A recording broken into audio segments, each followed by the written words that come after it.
Hi, it's Stella Grizont with this week's Remote and Resilient segment to help you stay sane during this quarantine. So, today I want to talk to you about productivity. And by no means am I expecting you to be your most productive self during this time. It's a real challenge, not only dealing with the anxiety of COVID and all the emotions that go with it, but also if you happen to have kids at home like I do, and just laundry and cleaning and eating and washing the dishes and all of that. It just makes it much harder to get everything done that you used to get done. So we still have got to get things done, right? So how do we set ourselves up for a little bit more success while staying pretty gentle and flexible at the same time? So I want to share with you 3 tips today.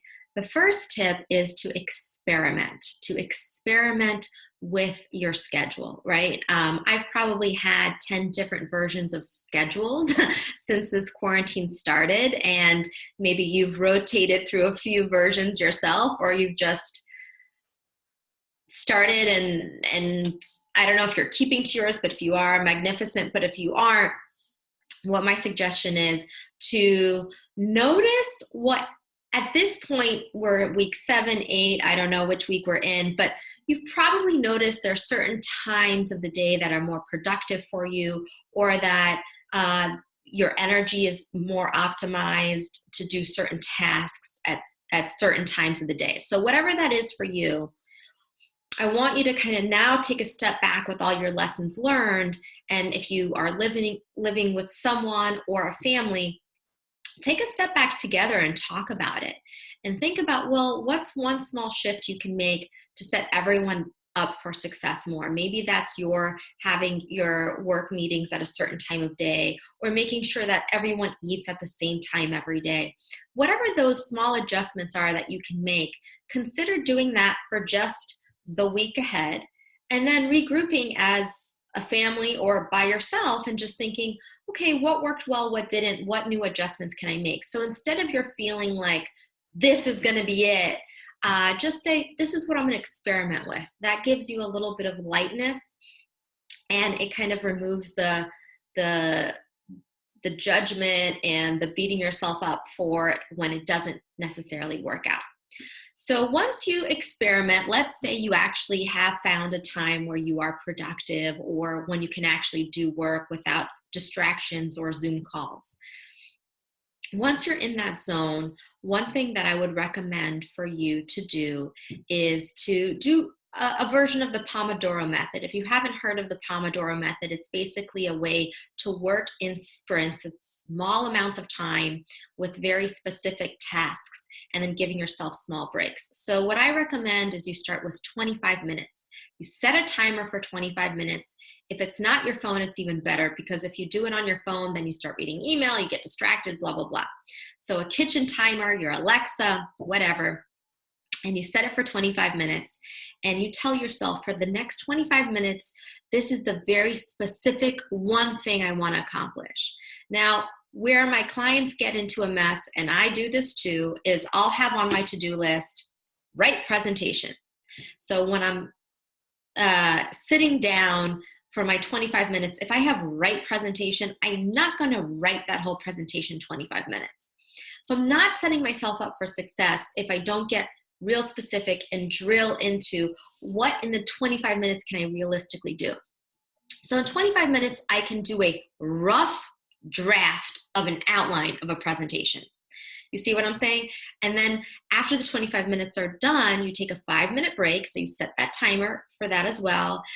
Sometimes I'll just dance in my office. I'll do some squats. I will read an email.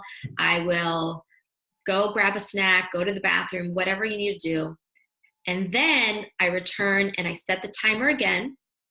And for the next 25 minutes, I will set another very specific task. Okay, so I just wrote a really rough outline of a presentation. Now I'm going to refine that outline for the next 25 minutes. And then I refine it. And so by the end of the hour, I've actually accomplished a lot of progress on my presentation, more than if I would have just said, all right, let me just sit here and do a presentation. Then I get really overwhelmed. It feels too big to take on. I can't possibly get enough done in an hour. So by just breaking things down into small chunks, realistic for that small amount of time, you can actually make a lot of progress. And that works well, especially if you have a lot of distractions. Then you're just feeling like, yes, check. I did what I said I was going to do for at least 25 minutes. So that feels like a good small win. My third tip is around how you close your day. So all of our days are a blur, right? I don't know if you're doing your laundry and the dishes and homeschooling and whatever. It's all like a big mashup during the day. So it's nice to have, it's nice to draw a line in the sand somewhere. And I like to do this at the end of the day. And so at the end of the day, I definitely do this by 6. Sometimes I do it by 5:30. I will take a look at my to-do list and I will say, okay, tomorrow, what are the 3 things I definitely want to tackle? And I will write them down, or I will put a star next to them if they're already on my list. So I will know the 3 things for tomorrow. This gives me a big sense of peace. It makes me feel more in control. It also makes me feel like I can shut down, at least for the night. Sometimes I will go back to work at night. And so if I know that I intend to do that for that night, I will also write, okay, what's the 1 thing or the 2 things I want to get done before I go to bed after dinner? So it's important to, though, draw a line in the sand saying, okay, I'm done for the day, at least for now. And then if I do go back to work tonight, then these are just the 2 things I'm going to focus on. And then tomorrow, I already know what I need to do. So that's a nice ritual because our brains, when there's an unfinished task, they keep swirling around that task. And so by writing it down, it gives your brain permission to turn off and at least then switch gears to focusing on making yourself some dinner and doing whatever else you want to do for the day. So those are my 3 tips. Experiment with best practices for your schedule by the week, right? So it can always be changing based on what you're learning, because none of us have done a pandemic before. None of us have worked in these conditions before. So experiment week by week and integrate new best practices. Try that Pomodoro technique where you set a timer for 25 minutes in a very specific goal, break for 5, and then do another 25. And if you can do 3 rounds, good for you. If you can do more, awesome.